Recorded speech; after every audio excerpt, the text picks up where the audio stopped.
आपको। और इसी घड़ी की सुई की नोक से कोई लड़का पार्क में जाकर किसी का इंतजार भी करता है, और इसी घड़ी को देखते हुए हम लोग माँ के दरबार में जाते हैं, और इसी घड़ी के समय से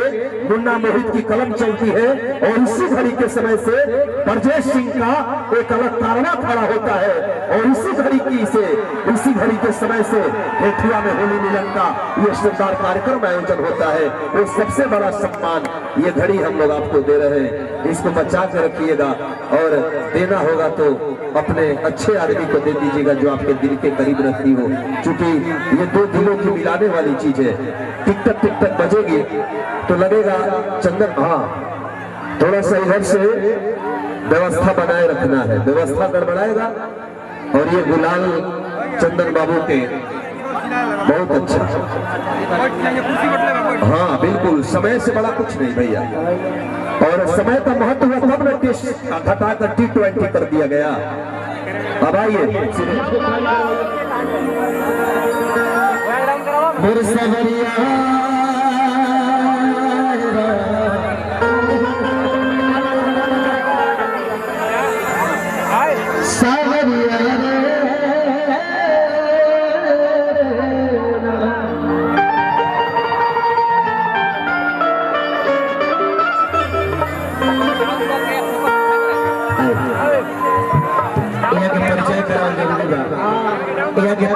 मधु है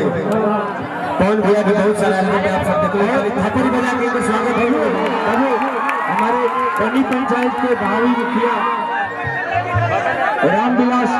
पाल जी, हमारे मामा जी, इनको बैठाया जाए थोड़ा। आइए मामा जी इधर आइए।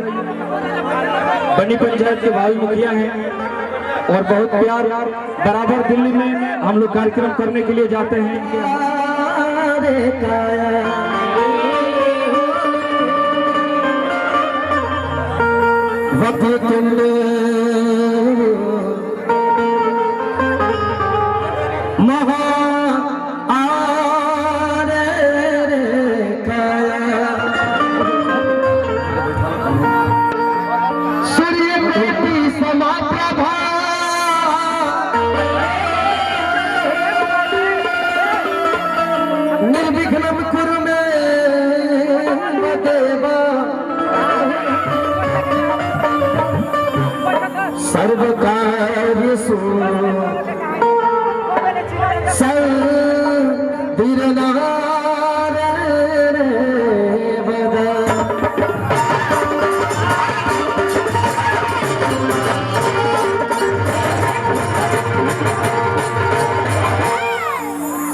देखिए भावा बहुत सुंदर मिलान होता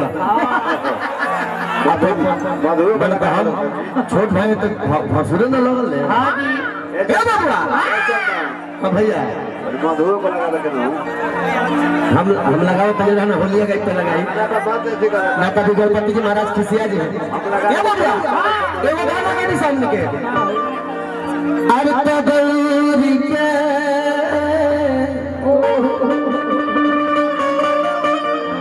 अरे ललनवा बाबा क्या कर सोनवा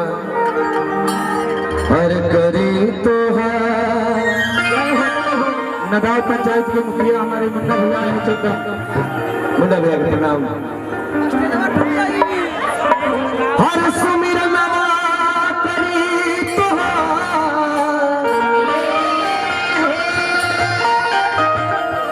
सुमिरनवा अरे करी तो भजन पे के ध्यान देके जल्दी खत्म कर देने के इन जने के व्यवस्था बनाओ घबरा मत। अरे तो गौरी केला नवाए बाबा सुमिरन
तरीका ए बबुआ कहीं गई नहीं आपन छाप छोड़न तेरा नहीं जन बाबू रे पहले कोनो भी कार्यक्रम होखे कहीं दू जने आइल बनी ना ई लोग के कोनो काम ना रहे हां पहले लोग के जन्म कर्म ना रहे पहले जन्म कर्म भाई रहे लेकिन पहले जान कर के आवे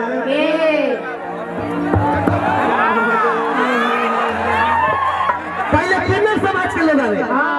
ए बबुआ ई लोग के बोलेला हम लोग आइल ह छपा छपा मंच पर चढ़ुल हलो लेकिन वो ऐसे ना है कैसे कोनी के आवे के तरीका दोसर होखे देखा कैसे पूरा दुनिया तेरे पर तो भैया आओ तुम तेरे पर ए भैया जितना खड़ुआ कमाई दिखाना करो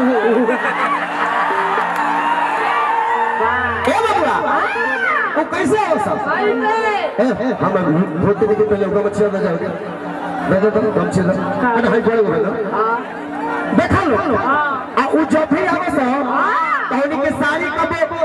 ठेहुना एड़ी तक ना रहे कहां तक रहे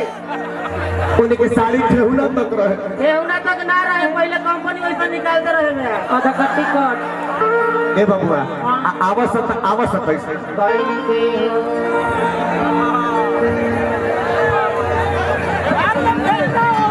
तनी बात पर ध्यान से देखिए लोग प्रोग्राम के मतलब कि खाली गावला बजावला इतना आदमी गर्मी में जुटल बा तो उन लोग के मनोरंजन होके के चाहिए गावे खातिर तो लइको ने निकालते बड़े से गवैया बिना भाव के आ चूल्हा बिना ताव के मेहरारू बिना छाव के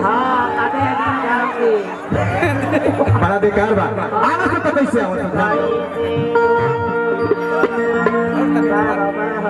के साड़ी हमारे साड़ी नहीं के तो का करो साड़ी हो आ चलो साहेब बाबू तो जैसे जैसे चलो सो सही ढोलक हो आवाज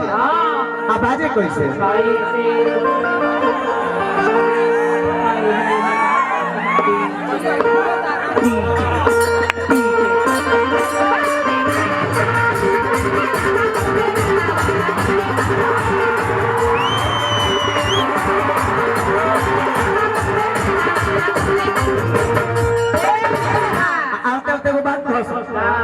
कि आज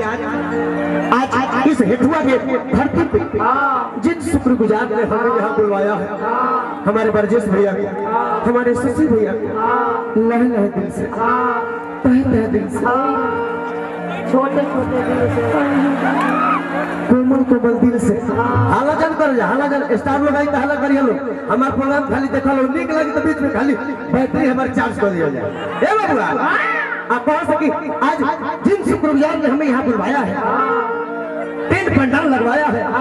हाइलोजन बुलवाया है हमारे बरजेश भैया को लहे लहे दिल से तहे तहे दिल से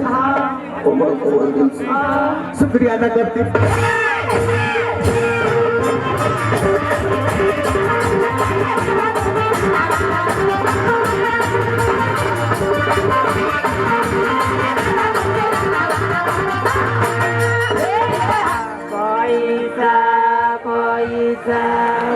बोल भैया बरजेश सम्राट राजा सम्राट भोज के जोन भी कहले उत्तम दुकानी हमनी के हाथ होटल हमनी के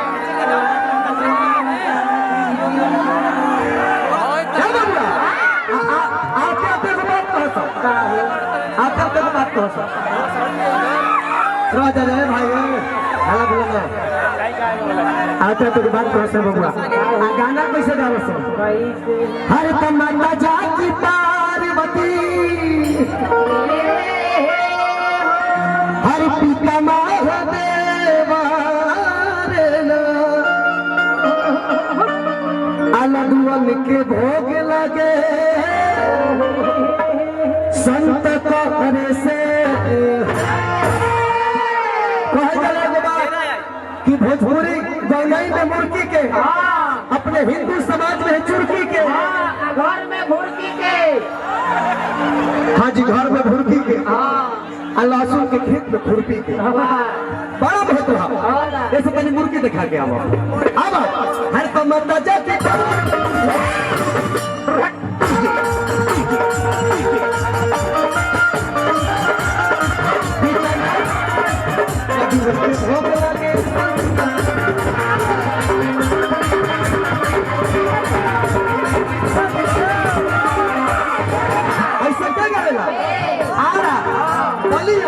और रोहतास के गायक लोग ऐसे गए, लेकिन ये छपरा जिला है बड़का भैया की तरफ से बहुत बहुत आशीर्वाद प्रदान करो। बना रही जहाँ भी रही। और अगर ये छपरा जिला के गायक लोग गाओ तो उन लोग के गाने का तरीका चेंज हो जाएगा। कभी से ध्यान डालो कैसे गाए छपरा जिला के गायक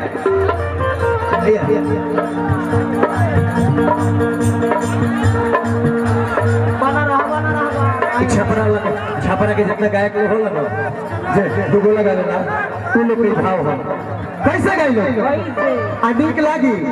नीक लागी तब कब थपरी ताली बजाओ कैसे ना जबरदस्ती ना छपरा के लगा है तो लो अरे माता जाती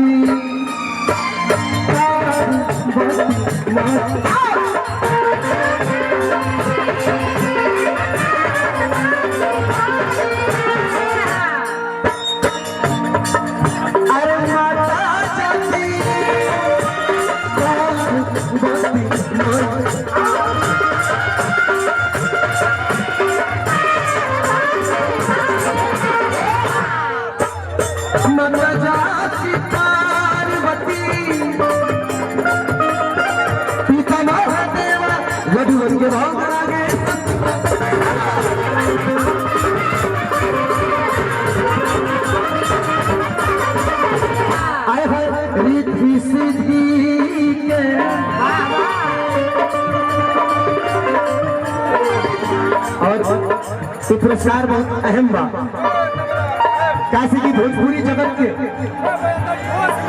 सबसे अहम पहलू जेकर नाम श्री पवन सिंह जी है। वहाँ के गार्जियन वहाँ के बड़ भाई और हमने के बड़ भाई